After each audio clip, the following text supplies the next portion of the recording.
Greetings, welcome to Hexed Encountered. In this video, we're going to be taking a look at Old School Tactical Volume 1, 2nd edition, as well as the Red Blitz expansion for it.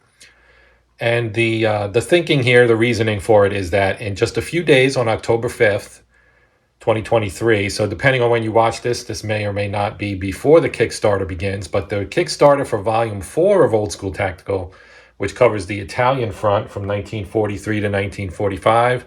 That will begin on October 5th, I believe at noon Eastern time. So you may want to jump in on that. This is also part of Tanktoberfest here on the Hexed Encounter channel. And I really enjoy Old School Tactical, so I thought since I had not done anything on this game as of yet, it might be a good opportunity to kill several birds with one stone here, and because I was always planning on including this as part of Tanktoberfest for 2023, and with the upcoming Kickstarter launch, it seemed like very good timing to do this. So we're going to take a look at the base game, and as you can see here, this is the 2nd edition. It's been out for a bit now, but you can still pick it up from the Flying Pig Games website, and it is available on some other retailers as well, online retailers I know for sure. So you can still get this game. And the new one, as I mentioned, will be coming out, or will be on Kickstarter rather, on October 5th.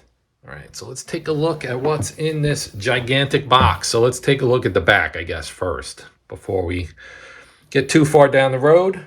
So this was the first game, but this is obviously the 2nd edition, which was released to, I think, upgrade this game to the component level that exists in volumes 2 and 3.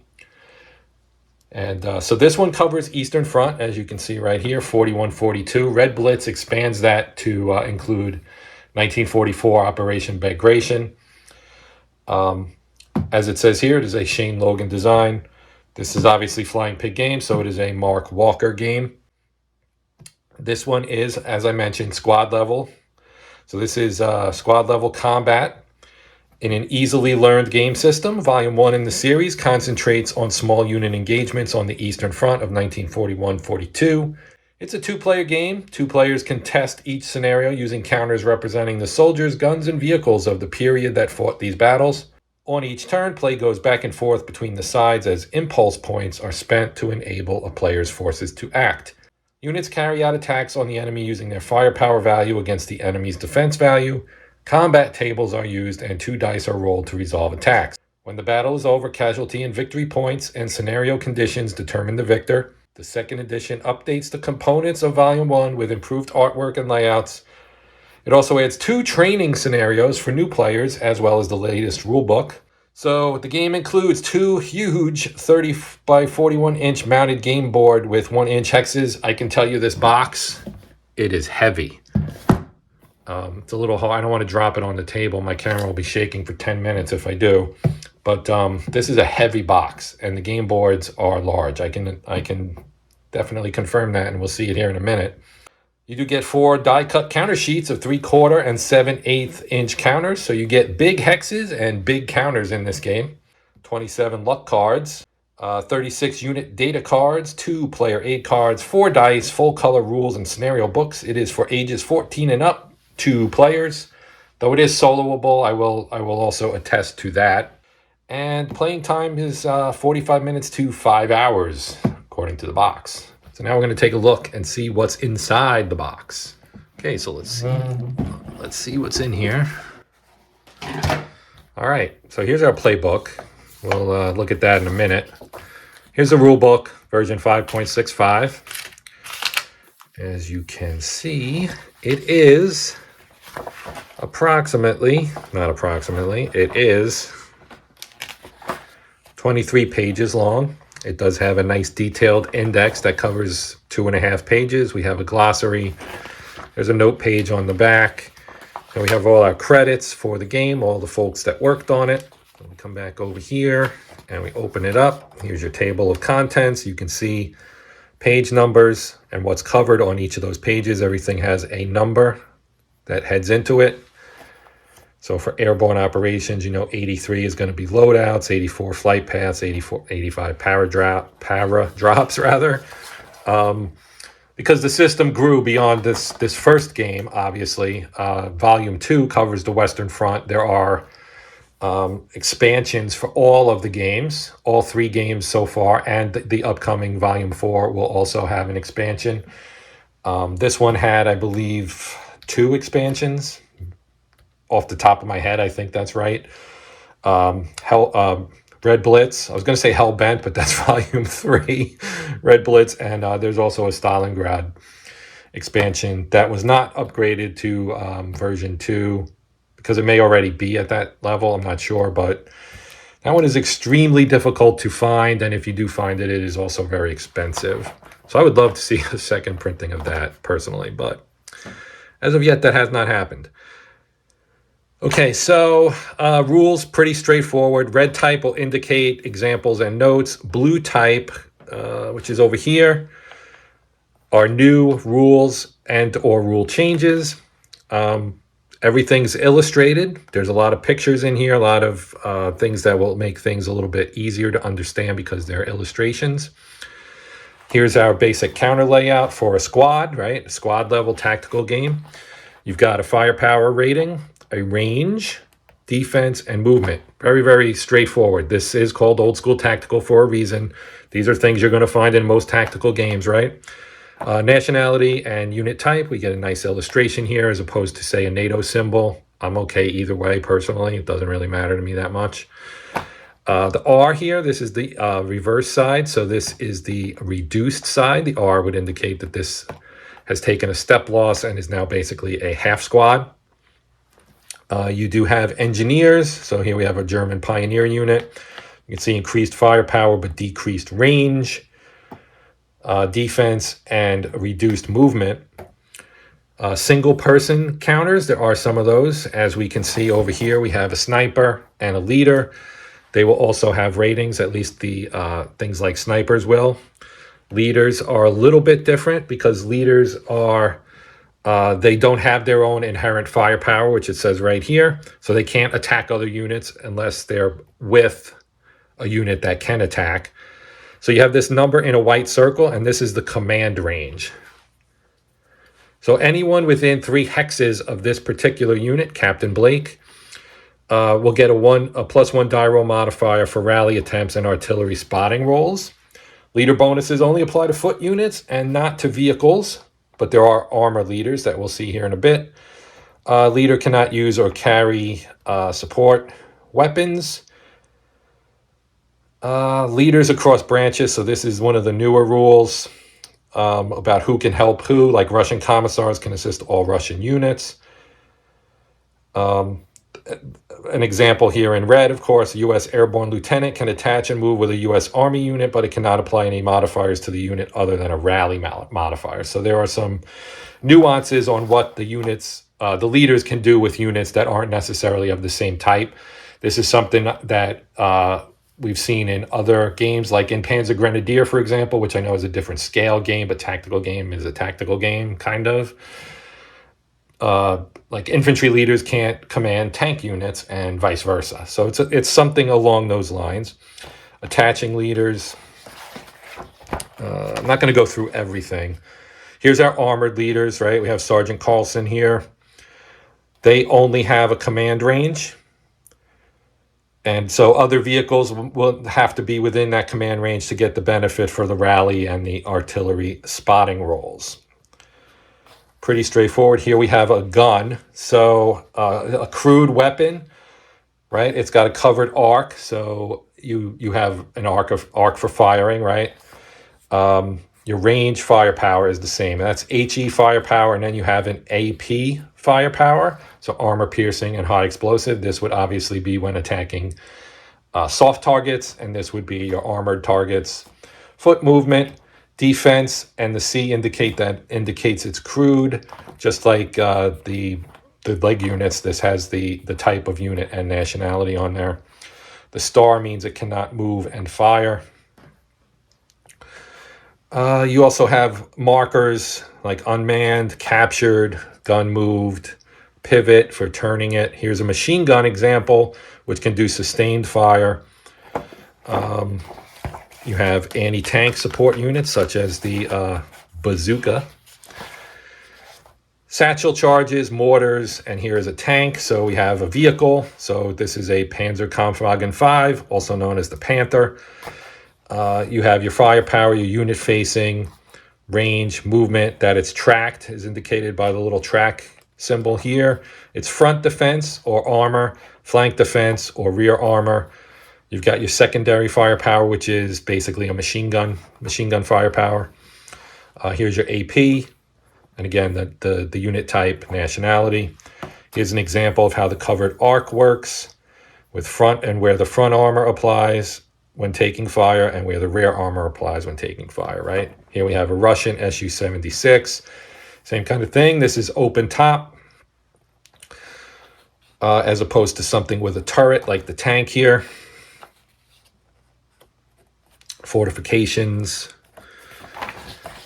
Here's, rubble, roadblocks, bunkers, pillboxes, wrecks. This covers everything. That's why it's 23 pages long, but nothing is overly complicated. That's one of the great things that I really love about this system. Here's our terrain samples. Bocage, which won't apply in this game, but would apply when you're playing in the Western Front. Stone walls, hills and gullies, shell holes, etc. Multi-level, multi-hex structures, houses, levels, line of sight, and degraded line of sight. Urban, your luck card. So this is a big component of this particular system. Typically, you'll get one luck card drawn from the deck at the start of the game. You draw it after the units have been set up. Card is placed face down and not revealed until used. They are used during the course of a player's impulse and do not cost an impulse point to use. So impulse points, we haven't really talked about that either, but that's also an important part of this system. Unit cards, so we'll see some of these here in a little bit. Each unit will have things that will, especially things like an armored unit like this one will have things about its range and its 2-hit number and then its armor-piercing firepower.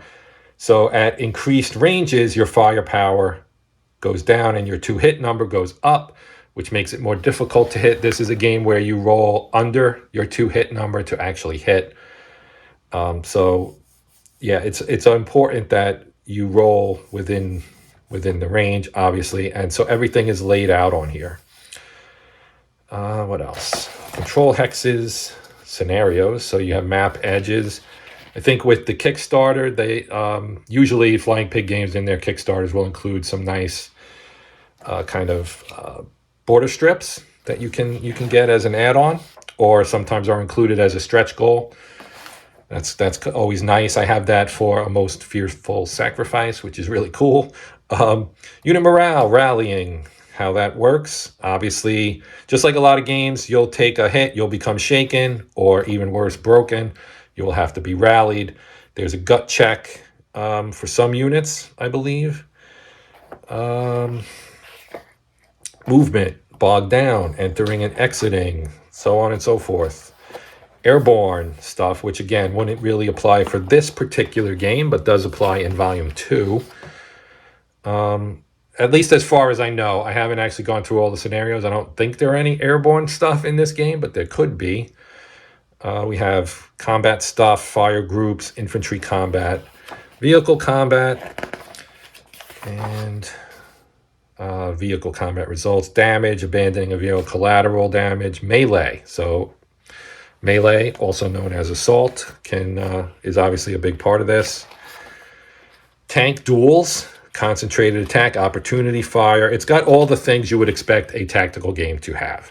Airstrikes. For off-board assets, you have airstrikes and off-board artillery. Drift for artillery, which again is kind of a standard thing that most games have, where you have to basically make sure that the artillery is actually on target, and if it isn't, which direction does it drift, etc. Structure collapse, so you hit a building, the building can fall down. That's something else that's nice to have. And then our turn sequence is at the end. So your turn basically is you adjust your turn marker, you get any reinforcements that are available. You can attach leaders and weapons to new units. Weapons can be transferred between units. You have smoke counters that will get degraded over time. They'll start at 2, then they'll go to 1, then they'll go to 0 and be removed. Or they'll go from 1 to 2, I guess. You have smoke 1, then smoke 2, then they're removed. Scenario rolls. You might have to roll for things such as off-board artillery availability, weather, etc. Free rally and bog rolls. So vehicles can get bogged down.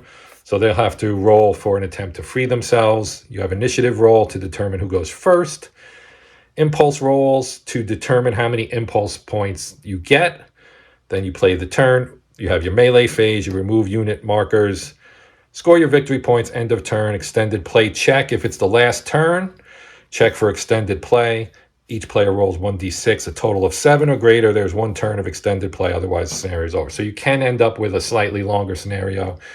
If you both roll a die, and those 2d6 are a 7 or higher, which is basically about a 50% chance. It's actually more than a 50% chance because a 7 is the most common result for a 2d6 roll. So you do have a pretty good chance of having an extra turn, but it is not guaranteed. Then our victory conditions, and then here's just a nice little breakdown of that in a very nice short box here. And then we also have our index. So let's move on. Here's our playbook. So in the playbook, you will get a rundown of all the scenarios in the game. So here you go, June 22nd, first day of the war. This is training scenario 1, and then you have training scenario 2. So you will get how many turns, which map you're using, the coordinates, if you have to wall off certain areas of the map, because these maps are very large. No off-board assets, special rules. Soviet forces are disorganized. You apply a -1 DRM to every to-hit roll. So the Russians take a penalty for being caught basically by surprise, I guess.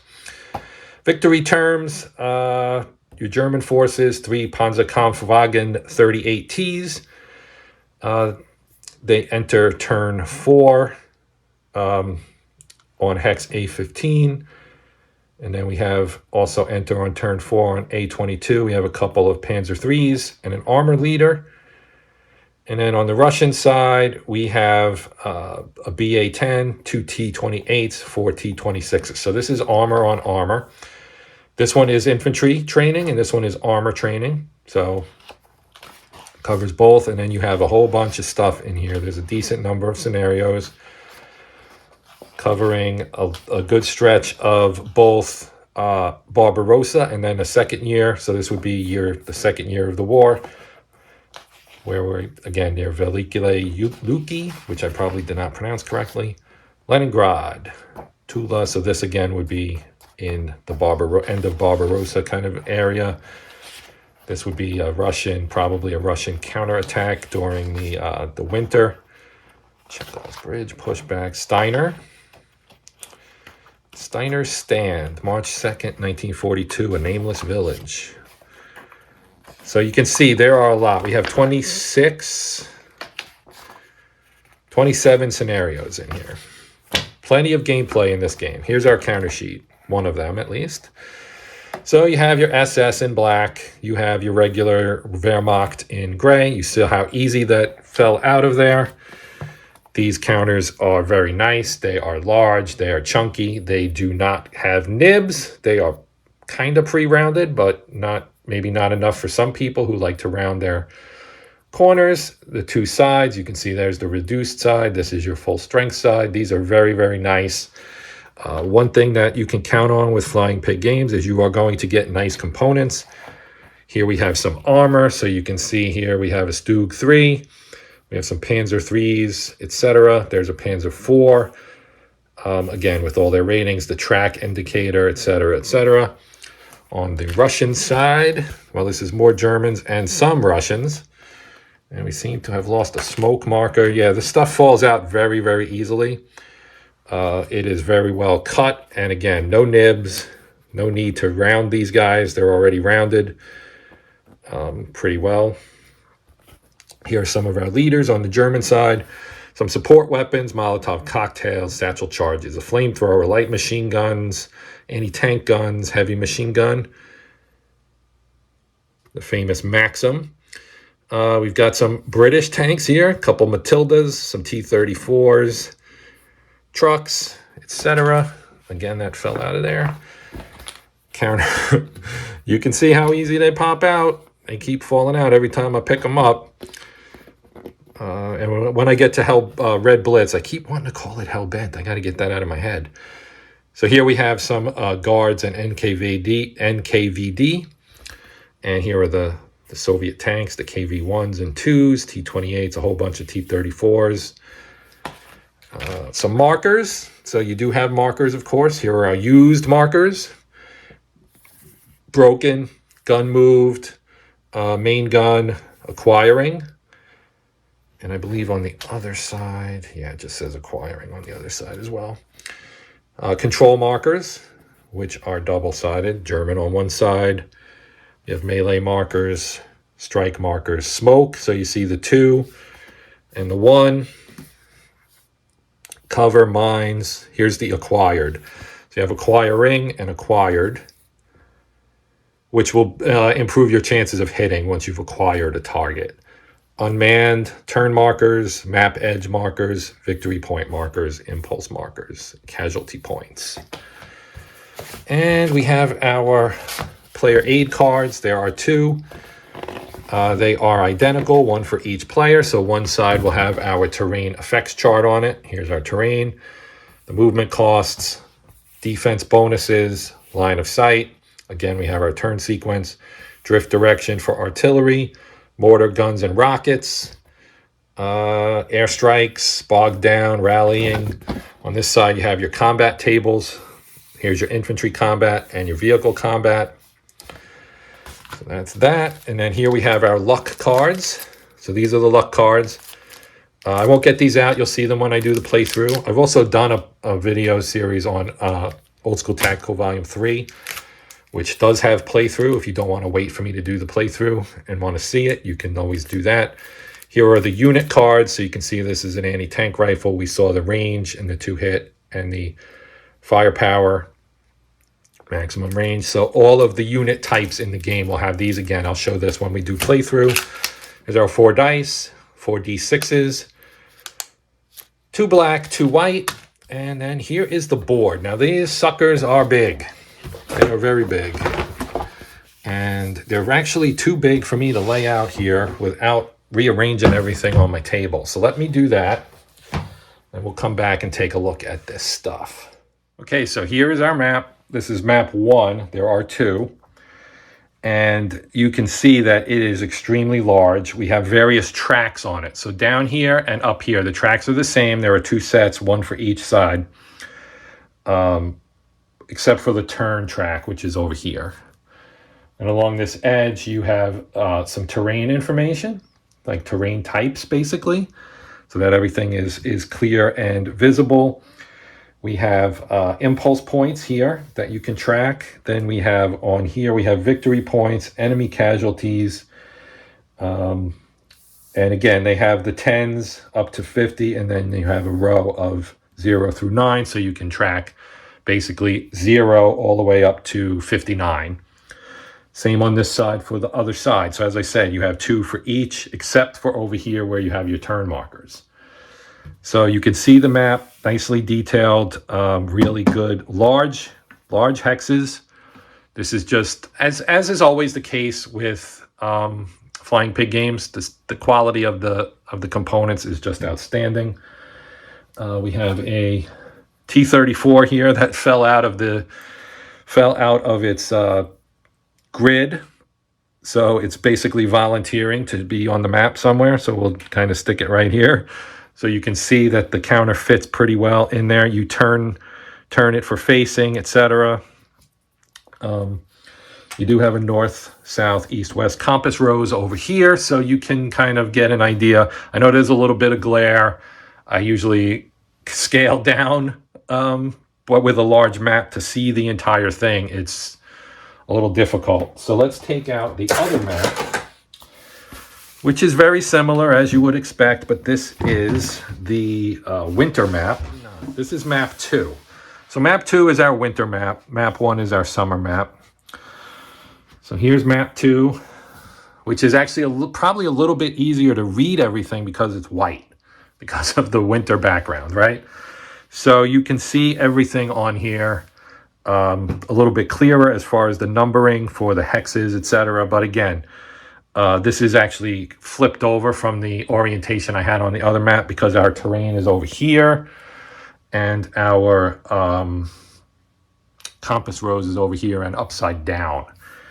But this will give you an idea of what this particular map looks like. So in a lot of ways, it's similar to map 1, but this is the winter map. So you get a little bit extra terrain. And then if you have the Hellbent expansion, you'll also get several pocket maps. And I don't want to say how many because I can't remember off the top of my head. I think it might be 4, which are 11 by 17, which is, you know, much smaller than this, but not tiny by any stretch of the imagination. This is a 30 by 41 inch map, so it is very large. It is also very nice. I always enjoy the artwork, and you know, you can see your center dots for all the hexes for tracing line of sight, etc. Just really well done. So now I'm going to switch it up, and we're going to take a look at the expansion, which is Red Blitz. And did I call it Hellbent again? Because I have a bad habit of doing that. It is Red Blitz, which talks about or covers Bagration. So I'm gonna pause here, pull that out. We'll do this. I know this video is probably really long for a first look, but I think this game deserves a detailed first look, especially with OST Volume 4 coming out. You can kind of expect more of the same from that game as what you get in this game, except obviously it's covering the Italian front. Okay, so here we have Red Blitz, and I can tell just by shaking the box a little bit. There you go. The counters in here have already fallen out of the frame as well. So I'm going to flip this over. Look at the back. So this is on June 22nd, 1944, the anniversary of our Operation Barbarossa. The Soviet Union launched a massive operation in Belarus, or Belarus as we'd say now, Belorussia. This was Operation Bagration. 4 Soviet fronts pushed west. Their goal was to kick the invaders out of the motherland. In the end, the Russian troops stood outside of Warsaw, and Germany's Army Group Center was utterly destroyed. Red Blitz includes 4 pocket maps at 11 by 17 inches, a sheet of counters with new units such as the Russian IS-2 heavy tank and the German Nashorn tank destroyer, a playbook with 6 scenarios, and a battle with 4 linked scenarios. This is an expansion to OST Volume 1 and requires parts of that game to play. Pretty straightforward. Ages 14 plus, 2 players, 45 minutes to 4 hours. The game layout and art, all done by Shane Logan. Let's flip her over here and take a look inside. All right, so we have our unit cards, Panther tank right here. So as I mentioned before, well, you know what? Let's take a quick look. There's only a handful here. We'll take a quick look. So you've got your Panzer V, your flame-throwing T-34 variant, the IS-2, and you can see that its firepower is very large. It does have a 122 millimeter gun, which is enormous for the Second World War. The STH-42, the SU-85, the ISU-152, the Nashorn also has incredibly large firepower. The SU-76, the PT-34, our Panzerfaust, and back to the Panzer V. Obviously, there are also units from the base game that you would be using in this game as well. So that is that. Here's our playbook. So there aren't really, I don't think at least, special rules for this particular game. And as I mentioned, a lot of the counters fell out of the frame. But here's our Red Blitz playbook. And it's basically the same as, well, here you have a 1-page basically rundown of what is in this particular game. You got your pocket maps, of which there are 4. Then you have your new units that are included in here. And some terrain features. Okay, and then we get into our scenarios, just as we saw in the other one. So June 23rd of 44, north of Dubrovno. You've got 2 maps, map 4 and 5 gold, 11 turns. What are the control hexes? Again, offboard assets, that would be artillery and airstrikes. Special rules, victory conditions, and then our forces. Pretty straightforward. Your gut check number, your impulse points. So that'll tell you your impulse points. Basically, you spend impulse points to do things. And again, once I do my playthrough, we'll see this in action.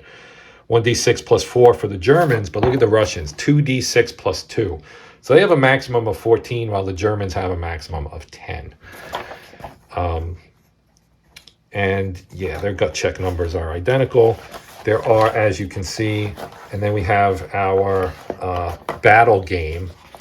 So here are our 6 scenarios, and then we have our battle game. And I'll talk about this probably more when I go into doing the playthrough, because it's a battle game. So you have multiple scenarios within the battle game, and I think you carry over some things because all you get are reinforcements, right? So you see you're starting forces here, and then you get reinforcements.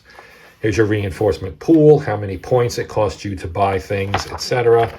So that sounds like a cool twist that I'm going to consider using it, because this game is going to be, if you watched my trailer for Tanktoberfest, this game is going to be included in Tanktoberfest. We'll show this expansion for OST Volume 1 with Bagration, with some big heavy armor, because Tanktoberfest obviously is focused on armor, and there is some good armor in here. I mean, you got your IS-2 right here. So I got all these counters, and you can see the difference in size also. I didn't really talk about this before, but here's the difference in size between a rifle.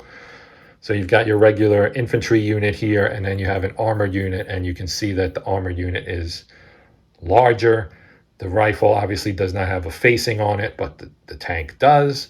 The tank obviously has longer range, etc. So you can see kind of the differences there. So we have 4 maps. They are 2-sided. So you have your winter side, which is the red side, so red. And then you have your gold side on this side with the gold number in it. So if we move the box back, we can put this out, and you can get a good look at the map. So this one's kind of a, sort of a town, I guess. You've got some roads in here, some walls, some rubble, and some beat up looking buildings. This would be an interesting one to have a little tank fight on, or any kind of fight on, really, because you will have buildings. You'll have line of sight interruptions based on your buildings, etc. So this one might be fun. So that is, as you can see, map 7. So I think we're working backwards here. Here is map 6. So here's map 6, both gold and red version. They are, I believe, the same map, except that one is winter, one is summer. And we have map 5. Same thing. So here's map 5. Get a better look at it. With numbered points on here that are probably used for victory conditions. This one is a much wider open one than some of these other ones. You do have a little bit of light forest on here, but a lot of open plains here for the units to romp around on. And then here's the winter side. And map 4. So with the 2 maps in the base game and this starting at 4, I would guess that the map 3 was probably the Stalingrad map, which I unfortunately do not have, and I'm not really willing to pay $200-300 for it. If you can even find it, it is hard to find. So I would love to have it, but I don't, unfortunately. So here's map 4 winter, and as we saw before, map 4 gold, or as I like to call it, the summer side. So there you have all the maps. Here's our counters, which are a complete mess because they fell out of the frame. But there is one counter sheet, as you can see here. So again, we will be leaning heavily upon the base game stuff. And so that's our look at both Old School Tactical Volume 1, 2nd edition, and the Red Blitz expansion for it.